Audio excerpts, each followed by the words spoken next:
भाई किसी भी देश के फल फूलने की असली वजह क्या होती है?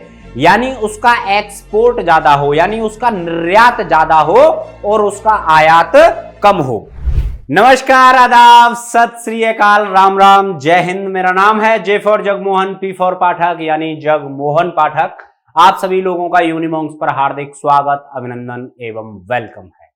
बेटा हम लोग पढ़ रहे थे किसान, जमींदार तथा राज्य, किसमें? तो मुगल साम्राज्य के अंतर्गत। और मैंने आपको पिछली क्लास जो कल कराई थी उसमें मैंने आपको बताया था कि मनसबदारी व्यवस्था क्या थी। भाई मनसबदारी का मतलब क्या था? तो मैंने आपको बताया था कि जो मुगल शासन काल में जो प्रशासनिक काम संभाला करते थे, प्रशासनिक का मतलब क्या है? जो एडमिनिस्ट्रेटिव का काम संभाला करते थे उन्हीं को हम क्या कहा करते थे? तो मनसबदार कहा करते थे, या शाही या नौकरशाही जो तंत्र हुआ करता था उसको हम मनसबदारी कहा करते थे, जिस पर राज्य के दो चीजों की जिम्मेदारी होती थी। यानी एक तो जिम्मेदारी होती थी आर्मी की यानी सैनिक की, और दूसरी किसकी जिम्मेदारी होती थी? जो सिविल मामले हुआ करते थे, जो सिविल मामले हुआ करते थे या नागरिक मामलों की जिम्मेदारी थी। ठीक है, कुछ मनसबदारों को क्या मिला करता था? कुछ मनसबदारों को नगद भुगतान मिला करता था, यानी कैश पेमेंट मिला करता था। और साम्राज्य के अलग अलग हिस्सों में ये जो मनसबदार हुआ करते थे वो राजस्व के आवंटन यानी बंटवारे, ठीक है, राजस्व के आवंटन के जरिए भुगतान किया जाता था और समय समय पर उनका क्या ट्रांसफर भी किया जाता था। मैंने आपको बताया कि जो चांदी का बहाव था, है ना, यहां से आपको बताया था कि जो चांदी का बहाव मुगल पीरियड में किस तरीके से आया, क्योंकि मुगल साम्राज्य जिस समय पर पीक पर था, कब? तो 16वीं और 17वीं सदी में, 16वीं और 17वीं सदी में ये अपनी पीक पर था और सत्ता और संसाधन पर अपनी मजबूत पकड़ बनाकर रखी थी। क्या? इसके जैसे 3, 4, 5 और साम्राज्य थे। जैसे अगर चीन में बात की जाए तो चीन में एक हम डायनेस्टी पढ़ते हैं जिसको मिंग डायनेस्टी कहा जाता है। जो आज का ईरान है इसमें हम सफावी डायनेस्टी पढ़ते हैं, तो वो था। और अगर बात की जाए तो तुर्की के अंदर भाई ओटोमन एम्पायर यानी ओटोमन साम्राज्य हुआ करता था। कब? तो इसके समकालीन, किसके? तो मुगल साम्राज्य के समकालीन। ठीक है, मुगल साम्राज्य के समकालीन। भाई कहां कहां? तो जल्दी से बता दीजिए। चीन में मिंग, और ईरान में सफावी, और तुर्की में भाई कौन सा? ओटोमन साम्राज्य हुआ करता था। ठीक है, चलिएगा आगे बढ़ते हैं यहीं से और पूरा का पूरा पढ़ने की कोशिश करते हैं कि चांदी का बहाव या चांदी भारतीय क्षेत्र में किस तरीके से आई, या फिर चांदी का जो बहाव था वो भारत की तरफ ही ज्यादा मूव क्यों किया, यानी ज्यादा क्यों मुड़ा। ठीक है, इन साम्राज्यों की राजनीतिक स्थिरता ने चीन से लेकर भूमध्य सागर तक जमीनी व्यापार का जीवित जाल बिछाने में मदद की। किसकी? तो भाई इन साम्राज्यों की राजनीतिक स्थिरता यानी पॉलिटिकल स्टेबिलिटी बोलते हैं इसको। ठीक है भाई,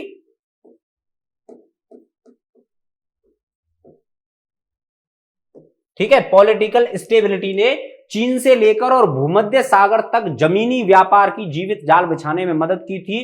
खोजी यात्राओं से नई दुनिया के खुलने से यूरोप के साथ एशिया के, भाई जो चांदी किस तरीके से आई तो वो मैं आपको बता रहा हूं। खोजी यात्राओं का मतलब क्या है? जैसे कि अगर बात की जाए कि जल्दी से कमेंट करके मुझे बताइएगा कि वास्को डी गामा ने किसकी खोज की, कहां ये आया, किस तरीके से आया, इसी को बोलते हैं हम खोजी यात्राएं। ठीक है, जो खोज कर निकाली जाती हो। तो खोजी यात्राओं से और नई दुनिया के खुलने से यूरोप के साथ एशिया के, खासकर भारत के व्यापार में भारी क्या हो गया? विस्तार हो गया था। ठीक है, इस वजह से भारत के समुद्र पार व्यापार में एक भौगोलिक यानी ज्योग्राफिकल विविधता आई और दूसरी ओर नई वस्तुओं का व्यापार भी शुरू हो गया था, जिसके बदले क्या? भाई भारतीय जो मर्चेंट हुआ करते थे या भारतीय जो व्यापारी हुआ करते थे उनको क्या मिलने लगी?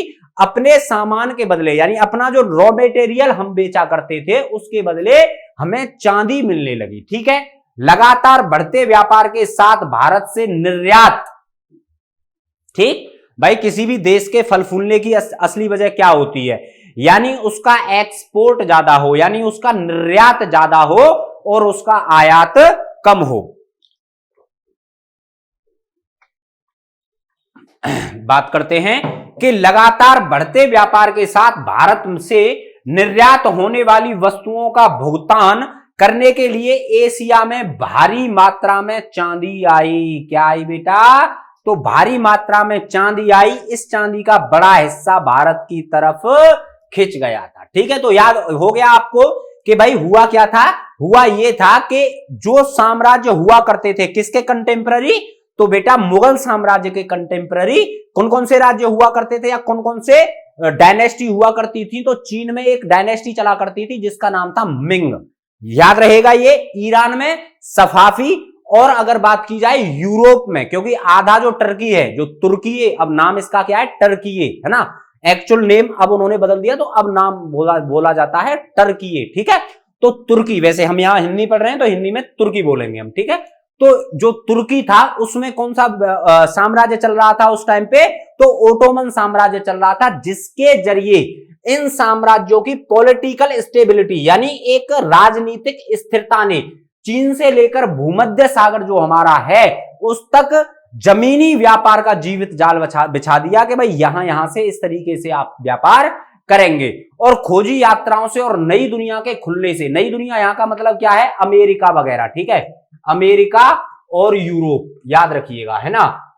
अमेरिका और यूरोप की बात चल रही है नई दुनिया की। खोजी यात्राओं से नई दुनिया के खुलने से यूरोप के साथ एशिया के, खासकर भारत के जो व्यापार में क्या हो गया? भारी विस्तार हो गया। इस वजह से भारत के समुद्र पार व्यापार में एक और भौगोलिक विविधता आई और दूसरी ओर कई नई वस्तुओं का व्यापार भी शुरू हो गया, जिसके जरिए जो एशिया में चांदी आई थी, किसके जरिए? व्यापार के जरिए। उसका ज्यादातर जो हिस्सा था वो कहां खिंचा चला आया? वो भारत की तरफ खिंचा चला आया था। ठीक है, यहां तक समझ में आया? आगे बढ़ते हैं। And the most most most most important point के अबुल फजल, है ना बेटा, अबुल फजल की क्या? आईने अकबरी। मैंने आपको इसके बारे में बताया था कि आईने अकबरी के लेखक कौन हैं? तो आईने अकबरी के लेखक हैं अबुल फजल। कब से लिखना स्टार्ट हुआ? 1589 से लेकर 1602 ईस्वी तक लिखी गई। कितने वर्ष लगे? तो 13 वर्ष लगे। ठीक है, अबुल फजल को किसने मारा? तो वीर सिंह बुंदेला की मदद से अकबर के पुत्र ने मारा था। ठीक है, Veer Singh Bundela, with the help of Veer Singh Bundela. ठीक है, ये आपको याद रखना है। कब मारा था? तो 1602 ईस्वी में ही मार दिया था। इसका एक शिष्य हुआ करता था जिसका नाम था हामिद लाहौरी करके, है ना। किसका शिष्य था बेटा ये? यानी किसका चेला था? तो अबुल फजल का चेला था हामिद लाहौरी करके, शायद, अगर मैं सही हूं तो, है ना। चलिए बात करते हैं आयन के बारे में। ठीक है, आयन क्या है? एक टेक्स्ट है या फिर एक किताब है जो किसके बारे में जानकारी देती है हमें? तो मुगल पीरियड के बारे में जानकारी देती है कि मुगल पीरियड के दौरान किस किस तरीके से अकबर के द्वारा अपना रूल किया गया था। ठीक है, इतनी सी बात है। चलिए बात करते हैं। आईने अकबरी आंकड़ों के एक बहुत बड़े ऐतिहासिक और प्रशासनिक परियोजना का नतीजा थी, जिसका जिम्मा बादशाह अकबर के शासन के 42वें वर्ष, ठीक है, याद रखिएगा ये ईयर भी 42वें वर्ष, ठीक है, 42वें वर्ष 1598 ईस्वी में 5 संशोधन के बाद इसे पूरा किया गया था। अगर पूछ ले कि कितने संशोधन हुए हैं आईने अकबरी में, तो 5 संशोधन हुए हैं। आयन इतिहास लिखने के एक बृहत्तर परियोजना का हिस्सा थी, जिसका पहल किसके द्वारा की गई? जिसकी पहल अकबर के द्वारा की गई थी। ठीक है, आयन कितने भागों में विभाजित है? तो आयन बेटा 5 भागों में विभाजित है। मैंने आपको बताया ना 5 संशोधन भी हुए थे और इसको 5 भागों में विभाजित भी कर दिया था। जिसके पहले 3 भाग क्या हैं बेटा? वो हमें एडमिनिस्ट्रेटिव की जानकारी देते हैं, यानी इसके पहले 3 भाग हमें प्रशासन का विवरण देते हैं कि किस तरीके से मुगल साम्राज्य के दौरान प्रशासनिक कार्य किया जाता था। अर्थात जो प्रशासन चलता था वो राजा के कौन कौन से आदेशों का पालन करना होता था, या फिर जो राजा था उसके पास कैसी प्रशासनिक सेवाएं हुआ करती थी, उसके बारे में हमें आईने अकबरी जवाब देती है या आईने अकबरी हमें बताती है। देखिए आगे बात करते हैं। मंजिल, मंजिल आबादी के नाम से पहली किताब है। याद रखिएगा एक एक पॉइंट कि अगर बात की जाए आयन को कितने भागों में विभाजित किया गया है, 5 भागों में विभाजित किया गया है, लेकिन जो पहला चैप्टर है इसका उसको क्या नाम दिया गया है, मंजिल। आबादी के नाम से पहली किताब शाही परिवार और उसके रखरखाव से ताल्लुक रखती है। ठीक है भाई, जो शाही परिवार हुआ करता था तो उसको कौन सी किताब नाम दिया गया है, तो उसको मंजिल नाम दिया गया है। ठीक है आगे बढ़ते हैं। दूसरा भाग सिपह आजादी। दूसरा भाग कौन सा है बेटा, दूसरा भाग है सिपह आजादी आबादी, सैनिक व नागरिक प्रशासन और नौकरों की व्यवस्था के बारे में ये हमें बताती है। और तीसरा का नाम है मुल्क आबादी। वह भाग है जो साम्राज्य व प्रांतों के वित्तीय पहलुओं तथा राजस्व की दरों के आंकड़ों के बारे में हमें विस्तृत जानकारी देने के बाद 12 प्रांतों का बयान देता है कि जिस समय पर अकबर रूल कर रहा था तो उस समय पर अकबर कितने प्रांतों में रूल कर रहा था, तो 12 प्रांतों में अकबर के द्वारा रूल किया जा रहा था।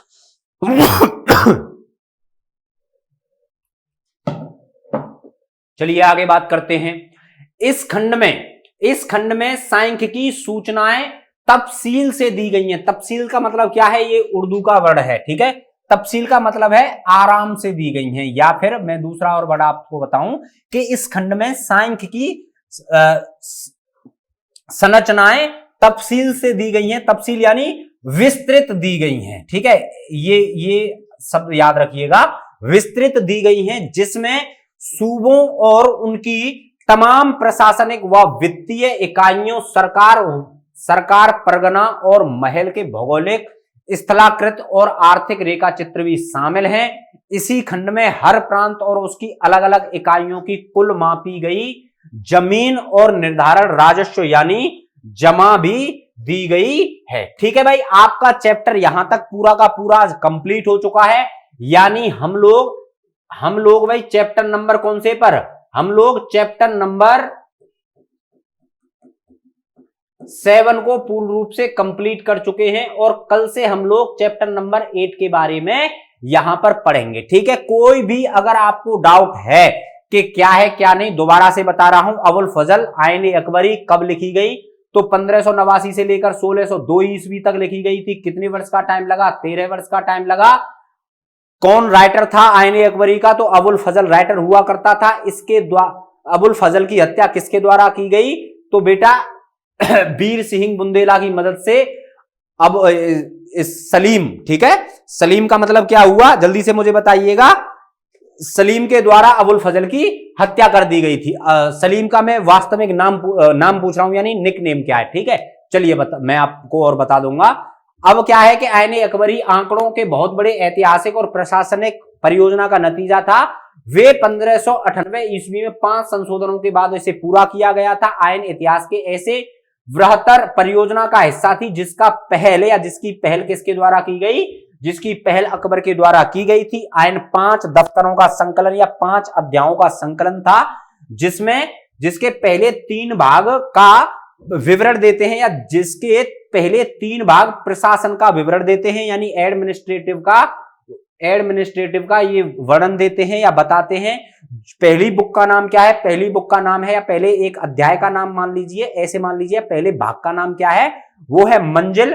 ये आबादी के नाम से पहली किताब शाही परिवार और उसके रख रखाव, यानी पूरे के पूरे उसके परिवार के बारे में जानकारी देती है और रख रखाव के बारे में जानकारी देती है। आगे मैंने आपको बताया था दूसरा भाग है सिपह आजादी, जो सैनिक और नागरिक के प्रशासनिक का काम करती है। और तीसरे का नाम है मुल्क आबादी, वह भाग जो साम्राज्य व प्रांतों के वित्तीय पहलुओं तथा राजस्व की दरों के आंकड़ों का विस्तृत जानकारी देने के बाद 12 प्रांतों का बयान देती है। और इस खंड में सांख्यिकी सूचनाएं तफसील से यानी विस्तृत तरीके से दी गई हैं। उसके बाद क्या है, जिसमें सूबों और उनकी तमाम प्रशासनिक व वित्तीय इकाइयों, सरकार परगना और महल के भौगोलिक, स्थलाकृत और आर्थिक रेखा चित्र भी शामिल हैं। इसी खंड में हर प्रांत और उसकी अलग अलग इकाइयों की कुल मापी गई जमीन और निर्धारित राजस्व यानी इसमें बताया गया है। ठीक है, यहां तक समझ में आया, एक एक पॉइंट समझ में आया।